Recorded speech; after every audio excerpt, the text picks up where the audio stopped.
Hello, my fellow viewers and followers. Welcome back. I'm sure you all know who I am. But I would like to first go ahead and say something. First off, disclaimer I do not own any images, music, and videos that you might recognize, and all is owned by their respective companies. First off. And second, I am going to go ahead and deliver the date that I promised between Pietro and Linda. And third, while it is true that I do have AI art in this, it's not perfect, and neither is my writing. I have made some spelling errors, but I also promised this chapter in general. I apologize for it being so long, but by all means, let's go ahead and get it started.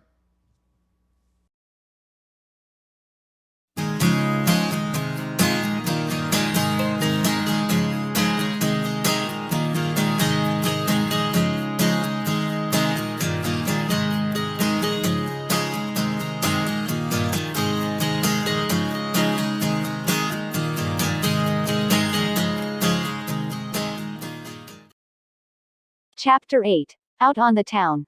As Caitlin was walking throughout STAR Labs, she walked into a room to find both Linda and Pietro holding each other as they were sleeping. It made her smile, and it gave her hope that she could have that again someday. She once had that with Ronnie. They were supposed to be married by now, but he died, unfortunately. Then Jay popped into her head and she blushed at the thought of him, though she was considering asking him to the Christmas party at the West House. But considering that's a week away, she has time to ask him. Right now she had to wake up those two lovebirds, mainly Pietro. When she woke them up, Caitlin asked Pietro to come with her, so she and the rest of STAR Labs could not only see how fast he is, but also see what kind of speed he really has. While she and Pietro were walking down the hall, she decided to ask him about Linda. So, you and Linda, huh? Yes, I like Linda a lot, Pietro said with pride and enthusiasm. We seem to have a lot in common. We both come from different worlds. We both have superpowers, and we both know what it's like to be on the morally wrong side of things, Pietro says fondly. Caitlin couldn't help but smile at that. It seems like Pietro found someone who really understands him. Well, I'm happy for you too. She sounds great, Caitlin said with a smile. Though she was giving a smile on the outside, Caitlin was very worried on the inside. I can't help but worry. Linda has Pietro completely wrapped around her pinky, and considering she's a thief, what happens if she finds something she really wants and Pietro gets in her way? What if he can't say no to her? Or worse, she convinces Pietro to steal for her. Then there would be two evil speedsters to deal with, Caitlin thought to herself. She shook those thoughts away though. She shouldn't think like that. She should give Linda the benefit of the doubt. She hasn't shown any signs of being evil, and Caitlin hopes it stays that way. Pietro noticed her change of expression, and he stopped walking and quickly asked, "Are you okay? You seem to have a lot on your mind." Caitlin shook her head. "No, I'm fine," she said as she led him to the scientifically made treadmill. Both Caitlin and Cisco not only tested his speed, they also put him through all kinds of tests to see if there's a chance if he's powered by anything other than the speed forces he runs. It seems like everything is normal, until they test his powers of speed. When he was running, both Caitlin and Cisco noticed something different. He's not only faster than he was the last time he ran on it, they could also tell that he's speeding up with every passing second. But as impressive as that is, what they found out in his test results was even more surprising. Pietro's unique speed from his Earth, and the speed force itself, had somehow merged together and became something almost entirely different, like another faction of the speed force. He may not be quite as fast as Barry, the Flash, yet, but he was close enough to rival him, and he has the potential to reach speeds that no other speedster can match.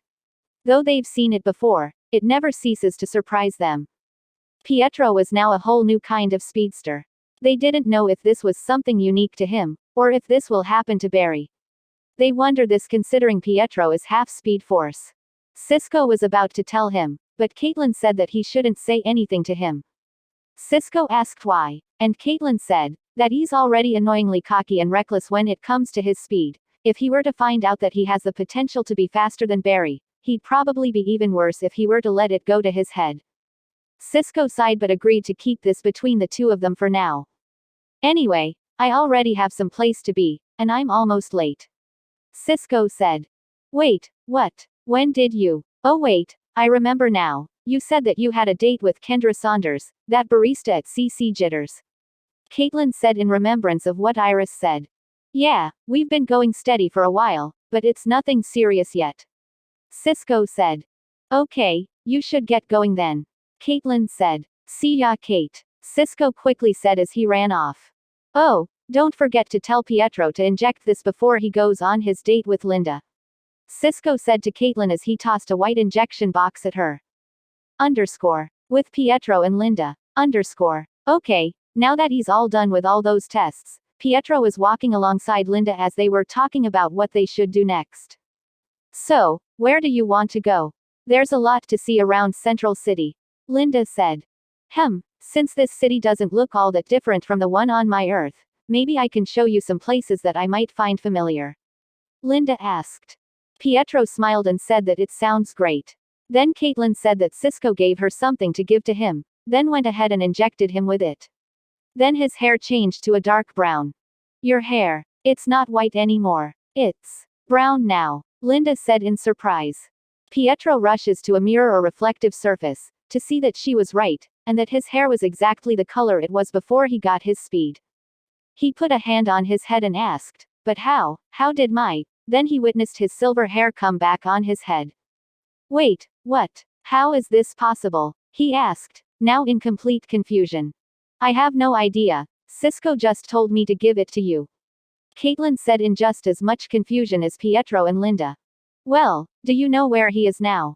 Pietro asked. Caitlin shook her head no. Pietro looked in the mirror and said out loud. Well, my old brown hair doesn't look bad, so. Pietro shrugged his shoulders and went ahead with Linda. Underscore. At the Central City bowling alley. Underscore. When they got there and Pietro put her down, Linda laughed and smiled and said, I'm gonna have to get used to that. And now I realize that I also have to get used to either fixing my hair every time, or just start wearing a ponytail. Either way, it's totally worth it. Pietro smiles at her words, but he then asks her, what are you talking about? Linda looks at him, and says, you, running with me in your arms. Sorry, I didn't think about that. Pietro said. No worries, my hair is short, so I don't have to worry too much about it. Linda said. Well, if you say so. Pietro said as they entered the bowling alley. When Linda looks around, she says, well, a little less classy than the one on my Earth, but still looks good. Neither me nor my sister have ever been to a place like this before, but we grew up watching old movies about places like this and how much fun people have here. Pietro said. Really? Well, you're in for a treat then. Linda said. Once they got their shoes and started playing, Pietro had an easier time learning to play than Wanda did, but not by much in comparison. When they were halfway done with their first game, Pietro decided to say. I understand you know who? Linda asked. On my Earth, I used to steal from London and gave it all to most of the people in my old village. He shared. Linda made a small smile and said, kind of nice to know that I'm not the only thief who's trying to better themselves. Pietro gave a small smile in response, and said, that's true. And it's also nice to go out and have some fun after being in that place for so long. I know it hasn't been that long for you, but for someone as fast as me, it feels like an eternity. Yeah, it feels nice to finally be free, she said as she threw the ball and got another strike. Then she saw that Pietro got a spare. She couldn't help but ask. You have no idea how to bowl, do you? I get the concept, and I know the rules, but I can't hit all of them like you can. Pietro said. Here, let me show you how, she said as she walks up to him. When she shows him, he hits 9 of the pins. Well, that's progress, Linda said. Yeah, but I need to do better than that. I see that with a little practice, I could be just as good as you. Pietro said. Linda chuckled. Just wait till you see me at the arcade. Underscore. At the arcade area of the bowling alley. Underscore. Both the games at the arcade were familiar, and some weren't, so she showed him how to play all of the games. The first game was Pinball Wizard, and she had a perfect score. Wow, that was incredible. You're very good at this game, Pietro said with amazement. Thanks, the first time I played, I caught on pretty quick. You just need skill, an understanding of the concept, and patience. Linda said. Sounds easy enough, Pietro said. Linda then gave him the controls. The first 3 times he played, he got the ball stuck, but the 4th time, he got a reasonably good score. Ha ha ha, you were right. With a little practice, I'll be just as good as you soon enough, he said proudly. Linda was impressed for someone who's played it for the first time. Now at the Central City Park as the sun was setting. As the two were walking in the park, Pietro asked Linda, "So, how did you become a thief in the first place? Was it for money, or was there a more complicated reason?" He asked. "To be honest, both. I once had a job at the Central City Picture News, but when Wells's particle accelerator machine exploded on my Earth, and gave me these powers. Well, let's just say all my chances for a normal life went down the drain. When everyone on my Earth found out I was a metahuman, no one wanted to hire me, even my family didn't want anything to do with me, maybe because they were afraid of me. So I had to resort to stealing in order to make ends meet," Linda said, looking a bit saddened. Pietro felt sympathetic towards her, and says, "I'm sorry. I guess I never thought that having powers would be a burden for anyone. Well, I'm not alone anymore, so no harm no foul," Linda said, now smiling. Then she asks, "How about you? Was becoming a speedster a good thing or a bad thing?" Pietro smiled and made a small chuckle as they were coming up on a bridge. "It took a little while to get the hang of not speeding up at the wrong time, but it was the best thing that's ever happened to me. Me and my twin sister were 10 years old, we were watching one of Wanda's favorite shows, and all 4 of us were having dinner, but our village was bombed. The first shell hits 2 floors below and makes a big hole in the floor. Our parents go in, and the whole building starts coming apart. I grab Wanda and roll under the bed, and then the second shell hits, but it doesn't go off. It just sits there in the rubble, 3 feet from our faces, painted one word." "What did it say?" Linda asked. "Stark. We were trapped for 2 days," he explained to Linda. After they crossed the bridge, they sat on a bench. "What's a Stark?" she asked. "Okay, Tony Stark is a billionaire from New York. He's the man responsible for the war, and the weapons that destroyed my home. We didn't know about him, but we blamed all of them, him and the Avengers," Pietro said. "What are the Avengers?" Linda asked. "Well, me and my twin sister thought they were a militia group that Stark put together, but they're a group of superheroes from New York, and they helped us beat Ultron, even though me and my sister were the ones that were helping him," he said. "So, I'm guessing that it's all because of those superheroes from your Earth that you turned out to be the guy you are today?" Linda asked. Pietro simply nodded in response, and Linda says, "I can sympathize, I kind of changed because of you too." Pietro asked, "Really?" "Yeah, all those other scientists back in Star Labs just locked me up and made me their prisoner, but you didn't treat me like one, you gave me good food, and you were very kind to me," Linda said. "I know I was kinda mean at first, but I didn't like it in that place, and I'm sorry if I've been a bitch to you," she apologized. "You had every right to be both upset and afraid. I was in one of those little glass box prisons too, and I gotta admit, I was pretty relieved to get out of that glass box. Though I was cautious at first, I honestly was very eager to get out of there. I now know why you hated it in that glass box," Pietro said. "I understand that now," Linda said. After they finished eating, they headed over to the park, where they talked and talked and talked. They talked about a lot of things, including a normal life and maybe a family someday. Pietro confessed that considering how his life has gone, he never even thought about having a family with someone. He also admits that up until he met her, he just enjoyed the chase, and just being flirty. But now that he met Linda, she's the only one that he's ever had feelings for, and he's hoping that those feelings will turn into love. "What about you?" Pietro asked. Linda looked down and smiled. "Honestly, I didn't think too much about having kids. Even before I became a metahuman, I always wanted a husband first before anything else." Pietro smiled. "So, does that mean you've given me a chance?" Linda looked back at him and smirked. "Maybe." Then she turned to Pietro and kissed him. Okay, what was that for?" Pietro asked. "It's just a thank you for getting me out of that prison," Linda said. "And I was also seeing if you really have a chance of being boyfriend material," she added. "So, am I good enough?" Pietro asked with anticipation. "Let me see just one more time." she said with a smile. And so, she did. Then she broke the kiss and said, I'm satisfied. So does that mean that? Yes, you're now my boyfriend, she said with a smile, and they kissed one more time. Now at the restaurant at night. Linda was pulling Pietro's hand and said that Cisco and Caitlin set this up for us, so it's on the house. They sat down and ordered a few drinks and waited for the waitress to arrive. So, have you decided what you want yet? She asked. Oh yeah, I already know what I want, Pietro said as he smiled at her. Linda couldn't help but smile too. A few minutes later, both Linda and Pietro were talking and laughing. Though Linda had a little too much to drink, Pietro didn't feel anything, even when he ordered something stronger.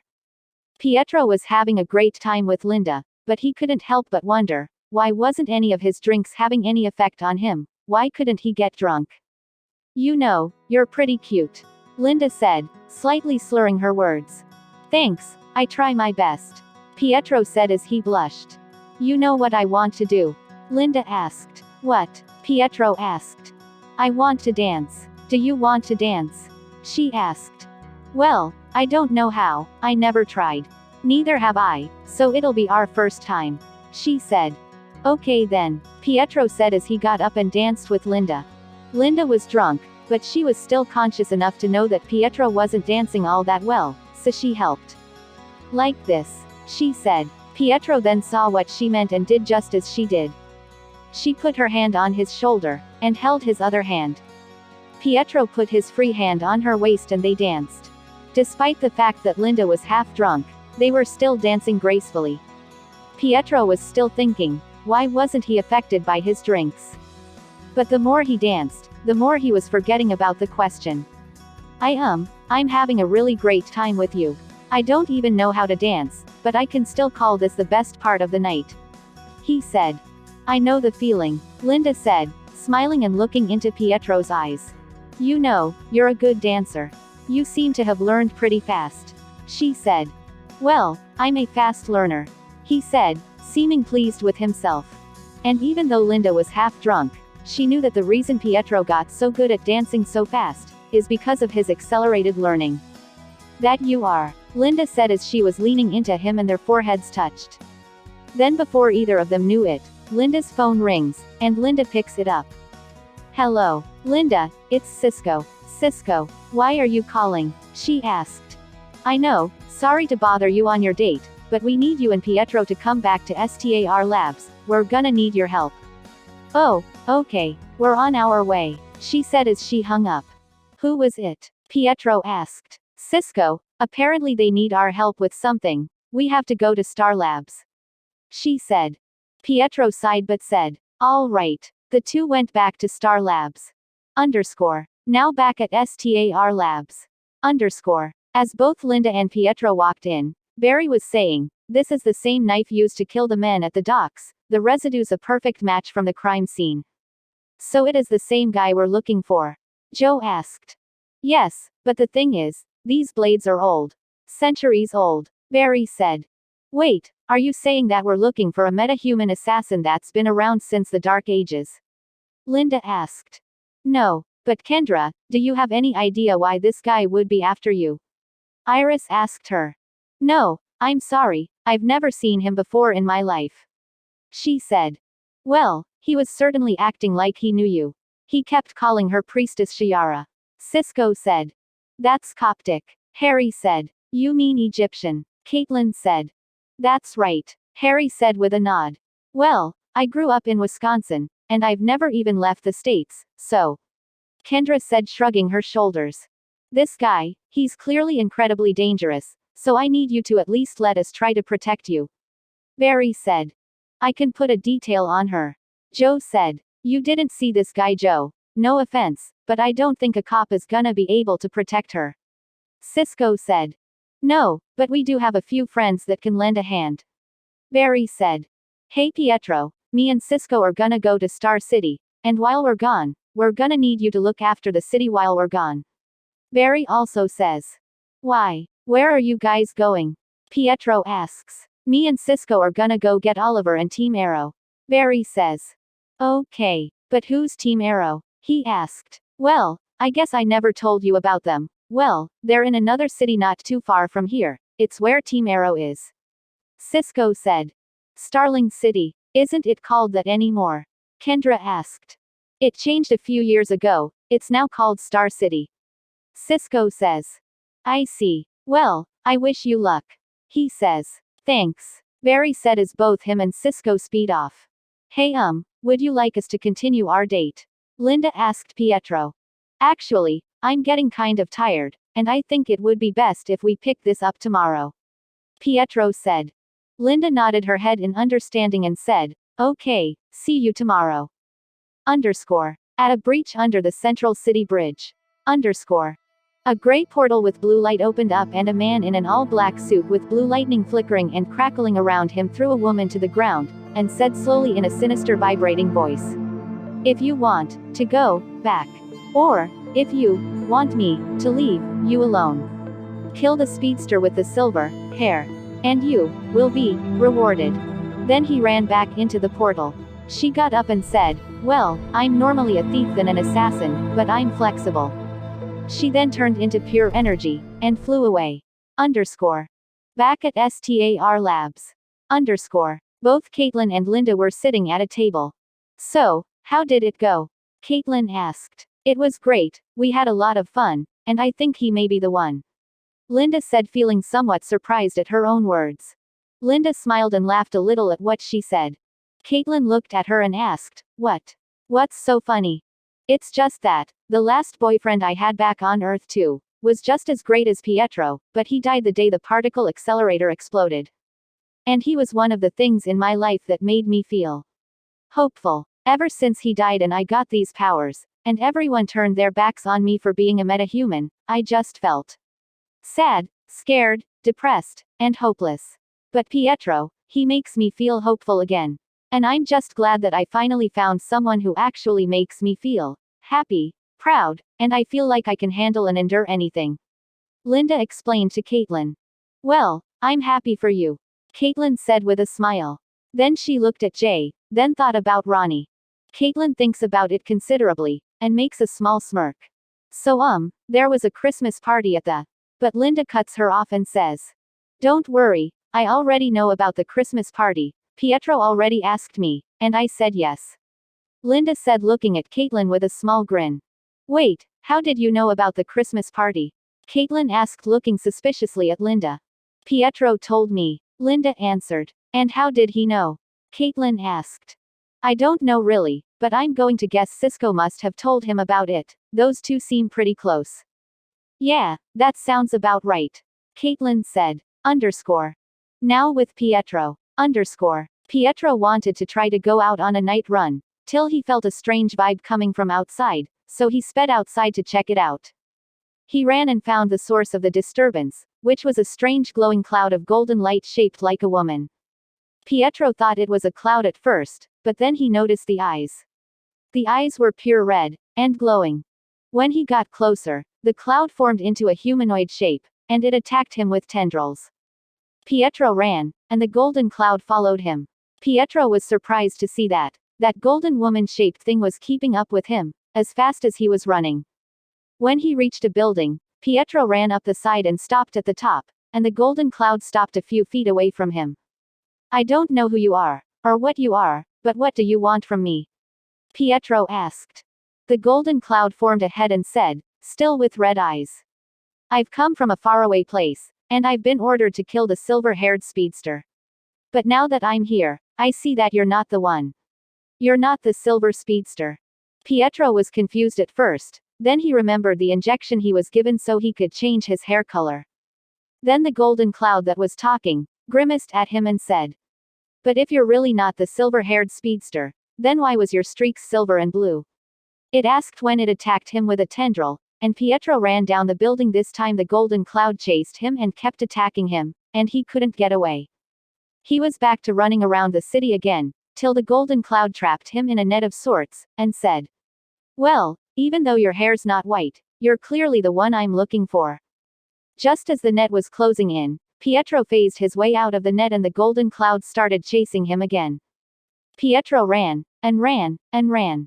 Till he saw that wasn't a cloud, but a woman made of light. But before he could try to do anything else, the golden woman hit him in the back with her golden tendril, and knocked him off his feet. I've never seen anything like this before in my world. I could never see this coming. Pietro thought. You can't hide from me. I will find you, I will catch you, and I will kill you. The golden woman said. But Pietro got back up, and kept running. Pietro had an idea as he ran. Though she quickly caught up, but Pietro was counting on it. Then he started to run in a circle around her, and a whirlwind was formed, and the golden woman was caught up in the whirlwind, and got disorientated. Then as white lightning was trailing behind him, Pietro used his whole arm to aim and throw his at the glowing woman. But it didn't work. The woman turned into light again and absorbed his attack. What? How? Pietro was shocked, and surprised. That was a clever idea you had, but you'll need a lot more than that to beat me. Pietro was thinking hard at first, then he came up with an idea. He saw a construction site nearby, and some cranes as well, so as he started running again, he ran around her. Then as he was running around the construction site, she was once again disoriented, and a bunch of cranes and other debris were hitting her and knocking her off balance, which gave Pietro some time to get away for the time being, and get some help. Baka Star Labs. Even as Linda was walking down the Star Labs halls, Pietro sped up to her saying frantically. Linda, I need your help. Right now. Okay, calm down Pietro, what's the problem? Linda asked looking worried. Okay, this is going to sound weird, but someone's trying to kill me. And I have no idea why. Wait, what? Linda asked, looking even more confused and worried. Look, I'll explain everything on the way. But right now, we need to find some way to stop whoever that woman was, 'cause she's fast enough to keep up with me, and strong enough to hurt me. But we're not going to beat her with speed alone. So, I'm gonna need some help beating whoever that was. Pietro says. Then as they ran into the cortex looking for Caitlin, they saw her and Harry talking. Caitlin, we need your help. Some woman with gold light tried to kill Pietro, and he thinks you guys can help him stop her. Linda explained. Wait, what? Some woman made of gold light? Harry asked. Yes, someone is trying to kill me, and I can't beat her alone. I need help. Pietro admitted, swallowing his pride. I've heard of someone like this before. Her name is Golden Glider. Harry said. Really? We have one on this Earth too, except she's not a metahuman. Caitlin said. Sorry Harry, who is she? Is she Lisa Snart? Caitlin asked. She's a thief on my Earth that is not above killing, but she's a metahuman that can turn her body into pure golden energy. Harry explained. Is she a speedster? Caitlin asked. No, she's not a speedster, but she's fast enough to keep up with my speed, and she also has these tendrils that can hit really hard. Pietro said frightfully. She's a very dangerous metahuman. Harry says. So what do we do? Caitlin asked. We need to stop her. And we need to be quick. I don't know how fast she can go, but she can keep up with me. Pietro says panicked. I think I have an idea of how to strip her of her powers. Linda says. Wait, you can do that? Caitlin asked. Yes, I know exactly how to turn off her powers. Linda said. How? How do you know that? Harry asked looking skeptical. 'Cause we used to work together back on Earth too. Linda said. Both Harry and Caitlin looked shocked, then stared at Linda in both shock and judgment. What? Caitlin asked. You used to work with Lisa Snart? Caitlin asked. Yes, but it's not what you think. Linda says, seeing the judgment in her eyes. Then what is it? Caitlin asked. We used to be partners in crime when she started killing. I'm not a killer, so I told her I couldn't work with her anymore, so she tried to kill me, and I used my powers to turn off hers. Linda explained. I didn't really know what I was capable of until I had to fight her. Linda said. How did you do that? Caitlin asked. I just have to touch her first, and then use my power to turn her off. Linda explained. Thinking about it, I see why that worked. Harry said. Yeah, since Golden Glider is composed of pure energy, her form is essentially a concentrated electromagnetic field. Linda has the ability to manipulate and control light and energy. If she touches Golden Glider, she could potentially synchronize her own energy frequency with golden gliders, allowing her to tap into and control Lisa Snart's abilities. Caitlin explained. You mean photonic interaction? Harry asked. Yeah, something like that. Light photons can interact with energy-based entities. Linda's control over light could enable her to interact with Golden Glider's energy form, granting her control over Lisa Snart's abilities. Caitlin explains. Okay, it's great that we have a plan and all, but how do we? But before Linda could finish her question, a golden woman floated in the cortex, looked to her right, and to see Pietro with his signature white hair. She smirked and said, "There you are," before lashing a tendril at Pietro. But as she lashed a tendril out, Linda caught the tendril and then used her powers to drain the tendril, which caused Lisa to lose her concentration, and become physical. And the tendril Linda was holding disappeared. Lisa was surprised and confused as to what had just happened. Linda, you're here too? Lisa asked. Yes, and I'm not gonna let you hurt my new boyfriend. Linda said as she used her powers to Lisa's off. How did you? Lisa started to say. I used to know how you work. Linda said as she walked closer. Then Lisa pulled out a gun and shot it in the air. Linda backed up and her hands were glowing. After what you did last time, did you really think I wouldn't prepared in case something like this happens again? Lisa asked smugly. Then as she pointed the gun at Linda, she was ready to pull the trigger. Pietro saw everything in slow motion and before she could fully pull the trigger, sped over and not only snatched the gun from Lisa, but he emptied it, took out the magazine, and as he placed both the gun and the magazine on the ground, and lined up all the bullets. After Earth 2 Golden Glider was put in the pipeline. Let's just hold her here till either we get her to an Earth 2 prison, or maybe Joe takes her to Iron Heights. Caitlin says. Let's just keep her here for now, Harry said as the pipeline doors closed. Both Caitlin and Linda shrugged their shoulders, not necessarily caring very much about what they decided to do with her. Pietro looked down and thought, and Linda asked if he was okay. Pietro shook his head yes, but he said that he wanted to take a walk alone. Caitlin pointed out that it was almost 11 o'clock, but Pietro insisted. As Pietro was walking, he thought about how fighting with Linda felt the same as fighting with his sister. He smiled at the thought, and also thought about meeting Barry and everyone else at Star Labs. He never really saw himself as a bad person, till he thought about what he did for Sokovia and for Ultron. As far as Sokovia was concerned, the ends justified the means, so it didn't bother him very much, but everything he did for Ultron, you feel bad, and now that he knows that Ultron was just using him and his sister, he feels that he now knows the difference between good and bad now. He unfortunately still feels a small amount of guilt over what he did though. Then when he looked up, he saw a church, then he thought about where he and his sister first met Ultron. Then he looked up and noticed the last person he expected to see. He saw the Flash and a man with a bow, arrow, and dressed all in green. Wait, is that? Pietro said to himself, somewhat assuming that that's the same Archer from his Earth but now dressed in green. But now, having an understanding of the multiverse, he understands that he might be mistaking him. He notices both of them go into the church, so he follows. In the church. What's going on? The man in green said. Nothing, I just like to speed into rooms usually. The Flash said. Where do you think we find this thing? I haven't been to one of these places in a while. Pietro scoffs a bit, and thinks. Not much of a spiritual man is he. Then as Barry looked at the altar, he said in both fear and realization. We're too late. Something you're not used to saying very often, I'd imagine. The man in green pointed his bow and arched the arrow at him. You tried those arrows once before, remember? They didn't quite finish the job now, did they? The bearded man with the bird staff taunted. Not gonna make that mistake again. The man in green with the bow and arrows said. You're going to leave Kendra alone. The Flash says threateningly. I can't do that, 'cause while my destiny is to live forever, Shayara's is to die, as is yours now. Then a blue energy was glowing out of the staff that the bearded man was holding, and it was shooting at the man in green. The man in green was shooting as many arrows as he could back at the man with the staff, and the Flash was zipping around, but there appeared to be some sort of force field protecting him every time the Flash tried to get anywhere near him. Both Barry and the man in the green hood were ducking behind some pews, and the bearded man with the staff was shooting the blue energy at them. Any ideas? The man in the green hood asked. Oh, now you're listening to me.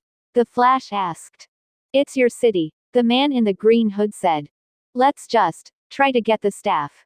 Barry says as the bearded man with the silver bird staff shoots more blue energy at them. Okay, on my mark, I'll cover you. The man in green said. As the man in green shot an arrow, the Flash tried to run at the man and get the staff, but he was blasted back into a pew. Then the man in green tried to get close as he was shooting arrows at the man with the staff, but he was blasted back as well. The bearded man with the silver bird staff said something in Egyptian, and said, in all my countless years, I've never encountered anyone with your capabilities before, astonishing. He was about to slam it on the floor to destroy the entire church, but he looked up and whispered, Shea Era. But what was so unexpected to anyone present, was that a bolt of white lightning hit him while his guard was down, and he dropped the staff. What? You didn't see that coming? Pietro said with a cocky grin. Then Barry looked up and quickly sped over to pick up the staff. No one could see you coming, Pietro. Barry said in his flash suit. The bearded man tried to snatch the staff from Barry, and for the most part, it worked considering Barry was blasted back the moment the bearded man touched it, but Pietro didn't. As both Pietro and the now angry-looking bearded man are fighting over the staff, it was like the energy from the staff, and the energy Pietro was admitting were in sync together, and even as Savage was punching and kicking him, long as Pietro was moving onto it, it was almost as if it was healing everything Savage did it to him. Then Savage was blown away, and Pietro pointed it at him, Pietro number. The Flash shouted as he tried to run and get the staff from Pietro, but Barry was blown back again, and this time next to Oliver. The bearded man named Vandal Savage quickly threw up his hands and a blue force field-like shield stopped the attack and protected him, but it didn't last very long, cause when Pietro put more effort into powering the staff, Savage disintegrated into dust. And the staff disappeared. Later. Not that I don't appreciate the save, but who are you? The man in green asked. Oh, I forgot you two never met. Oliver, this is Pietro. He's a speedster from another universe. And Pietro, this is Oliver Queen, the Green Arrow from Star City. Barry says introducing them. Oh, hello, you remind me of someone from my world. I think his name was Clint or something. Pietro said trying to remember the other archer's name. Well, the fact that you use a bow and arrows is a dead giveaway. Except his hair was brown and his outfit was mostly black. Pietro said. Well, nice to meet you. Oliver said with a small grin.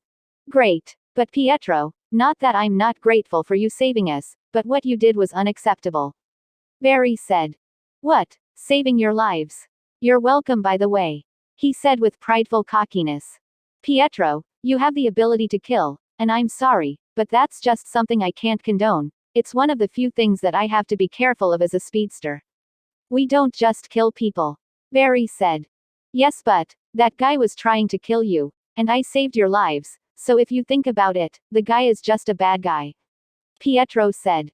So are a lot of other people in our world, but we still have a system of justice and we don't go around killing people. That's not how I operate, and it's not how you should either. Barry said. Pietro sighed. Okay, I'm sorry, it's just, sometimes, when I use my powers, especially if I'm in a life or death situation, it's hard for me to control, it's just a rush, and it's easy for me to go too far. You can't do that anymore, at least not here, you're on this earth now, and things are different. Yeah, I know, sorry. Pietro apologized. It's okay, just try and work on restraint. Barry said. End of chapter 8. First off, I would like to apologize for this finally being posted after so long. It's been like what, a month or two or three since I last posted. And I also apologize for my spelling not being right. Hopefully, you guys still understood what I was trying to say in context because I understand I didn't make very much sense in context. But uh, apology number three is the fact that, to be honest, I really did this one in a hurry and I apologize for that. But I promise you, next one I'll do some spell checking and everywhere else I will be better. And I also would like to go ahead and sign off and say bye.